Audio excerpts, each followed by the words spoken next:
हरे कृष्णा। आज मैं भगवद गीता का 3.6 और 3.7 बोलूँगा, ठीक है। गीता बोलने से पहले हरे कृष्ण कृष्ण कृष्ण हरे हरे, हरे राम राम राम हरे हरे। 3.6 में कृष्ण बोलते हैं अर्जुन जी से कि हे कृष्ण, हे क्या नाम है अर्जुन जी, जो मनुष्य बोलता है और को करता नहीं है, और जो नहीं करता है वो बोलता है, तो वो झूठा कहलाता है। जैसे कि एक आदमी रहता है, बोलता है कि मैं सन्यासी बन गया हूँ, मैं इसमें अब नहीं ध्यान देता हूँ, मैं वो काम नहीं करता हूँ, बट वो ध्यान देता है और काम करता है वो, तो इसमें वो झूठा आदमी कहलाता है, वो घमंडी कहलाता है इसमें। तो इसमें एक स्टोरी मैंने बताया है, आप लोगों ने ये स्टोरी आप लोग समझ लेना, देख लेना। मैं स्टोरी आप लोग को ये मेंशन कर दे रहा हूँ, आप लोग ये स्टोरी देख लेना। हरे कृष्णा।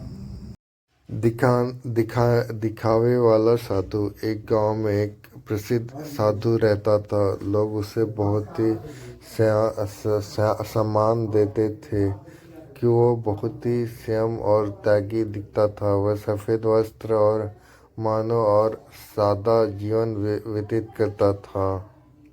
वो अक्सर कहता था, मैंने सब कुछ त्याग दिया है, अब मुझे संसार के भोगों में कोई रुचि नहीं है। लेकिन कोई नहीं जानता था कि उसका मन अभी भी दुनिया के सुख में उलझा हुआ है। वो एकांत में बैठकर तरह तरह के विलास से कल्पना करता था, और कभी कभी चोरी छिपे एक भोजन किया करता था। और एक दिन एक सच्ची ज्ञानी गांव में पधारे। उनके साधु के देख उसकी आंख में झपी लालसा की पहचान लाई। संत ने कहा, बाहरी त्याग से कुछ नहीं होता। यदि मन अभी भी विशाल में लिपटा है तो वो त्याग नहीं है, बल्कि वो गलत है।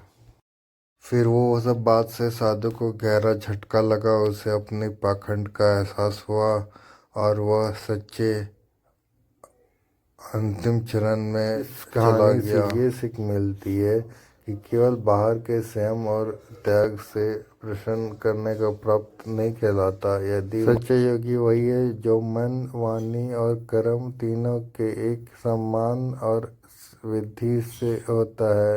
अगर आप चाहते हैं तो आप ये कर सकते हैं, और आप नहीं चाहते तो आप ये नहीं कर सकते हैं। आपको अपने मन पे काबू करना होगा।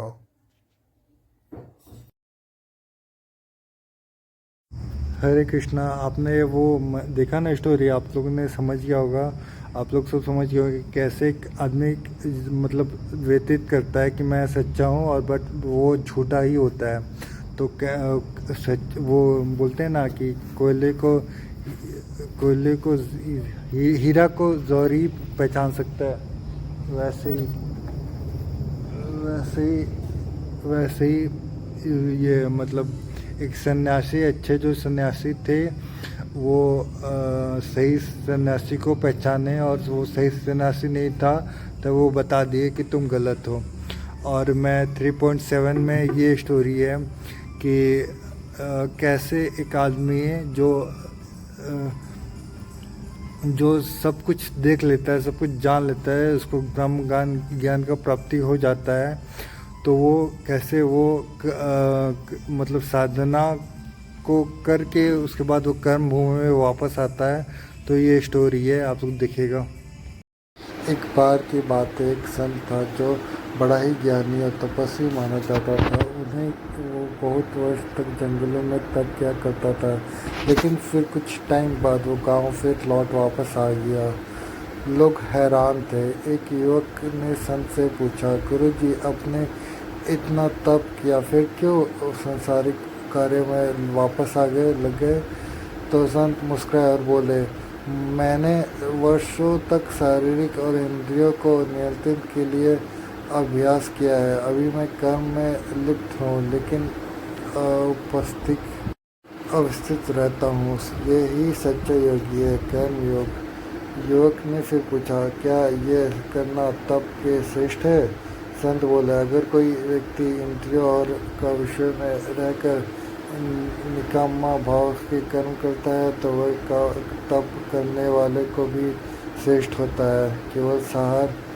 केवल बाहर से कर्म न करने मेहनत नहीं है, बल्कि मन से भी मेहनत करना कर्म करने का सच्चा योग है। जय श्री कृष्णा। तो हरे कृष्णा, आप लोग ने ये स्टोरी देखा ना कि कैसे एक आदमी जो तप करके अपने आप को देख लिया था, उसके बाद लास्ट में अपना कर्म भूमि में वापस आ गया। तो ये स्टोरी है, आप लोग देखना, अच्छा लगेगा। सब्सक्राइब कर देना मेरे चैनल को प्लीज़। बाय।